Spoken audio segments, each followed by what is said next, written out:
Alors maintenant, je vais vous parler de mes résultats, parce que c'est bien de vous donner une technique, encore faut-il qu'elle fonctionne. Alors, je me rappelle à l'époque, j'ai testé ça la première fois, je devais être en deuxième année. Je travaillais, oui, effectivement, quasiment 30 heures, j'étais à 27 heures. Je travaillais 27 heures par semaine, et je me rappelle que j'avais un galop d'essai, le lendemain, je travaillais en internat. Et j'avais pas, ce soir-là, je n'avais pas énormément de temps pour réviser. Et je me suis concentré uniquement sur les sujets qui tombaient le plus souvent. Résultat, j'ai eu 14,5 en droit des sociétés. Et je l'avais testé aussi sur une autre matière en procédure civile et j'avais eu 17. Voilà. Euh, pour enseigner, j'ai jamais eu en dessous de 14 avec cette technique. Voilà. Donc après, il faut savoir minimiser les risques parce qu'il y a toujours un risque. Maintenant, quand on connaît un petit peu les professeurs, ils ont quand même leur thème fétiche. Il y a des thèmes qui sont quand même très récurrents. Donc c'est quand même assez simple de, de minimiser ce risque-là. Alors maintenant, je vais vous donner la méthode complète, c'est-à-dire la méthode que j'ai moi-même utilisée, parce que c'est pas moi qui ai inventé cette technique, hein. La plupart du temps, ce sont les étudiants en prépa qui utilisent cette technique. Alors l'idée, dans un premier temps, c'est de récupérer tous les sujets des années précédentes. Alors moi, j'avais remonté 5 ans en arrière. Je pense que 5 ans c'est bien parce que quand les profs changent, bah, du coup c'est moins évident. Maintenant, ça avait fonctionné aussi pour moi l'an dernier. Oui, en troisième année, j'avais fonctionné aussi comme ça, mais c'était pour un oral. Donc là, la technique est un peu différente.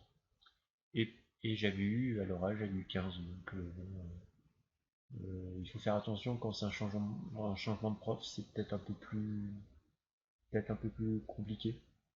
Mais dans l'esprit, c'est sensiblement la même chose. Donc, premièrement, récupérer tous les sujets des années précédentes. Alors, comment on fait? Bah, c'est très simple. On demande au professeur.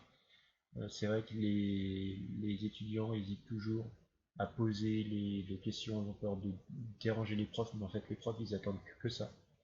Si vous allez les voir en cours d'année, vous leur dites que vous voulez travailler, vous voulez vous entraîner en prévision de l'examen terminal.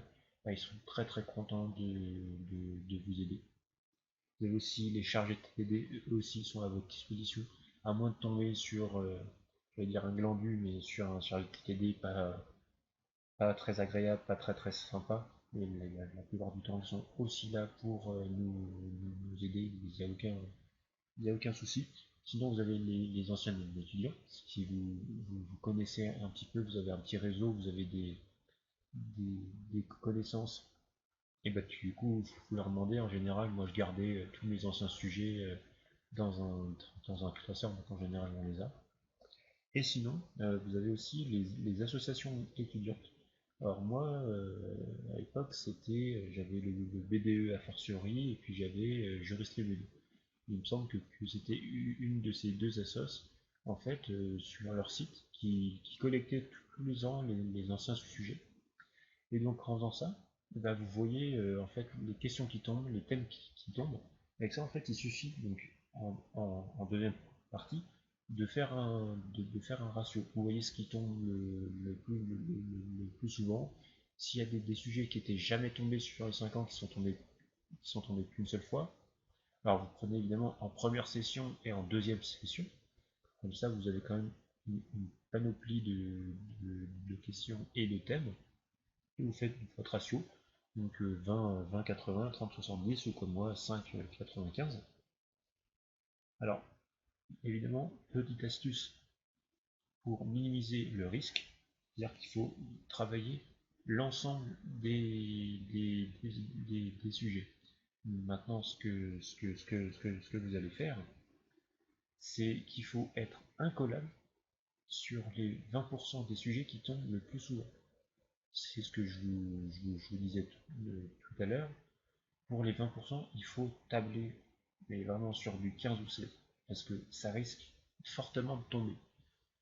Donc là, il faut tabler sur du 15 ou 16, et pour les autres sujets qui tombent un peu moins, il ne faut pas y aller sans rien réviser, parce que si vous tombez dessus, bah, vous allez vous prendre un 4 ou un 5, c'est pas génial. C'est-à-dire travailler sur l'ensemble des sujets, mais bosser à fond les 20%.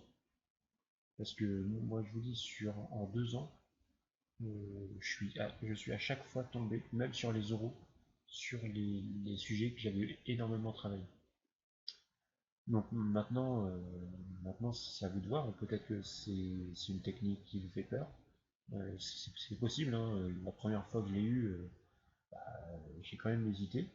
Et puis je me suis dit, bah, de toute façon, ce que je vais faire, je vais bosser un peu tout, mais je vais vraiment accentuer sur les sujets qui tombent le plus souvent. Et comme par enchantement, bah, c'est ce qui est arrivé. Donc, euh, donc voilà, maintenant c'est à vous de voir. Et n'oublie pas une chose, une formation c'est bien, mais le principal c'est de passer à l'action.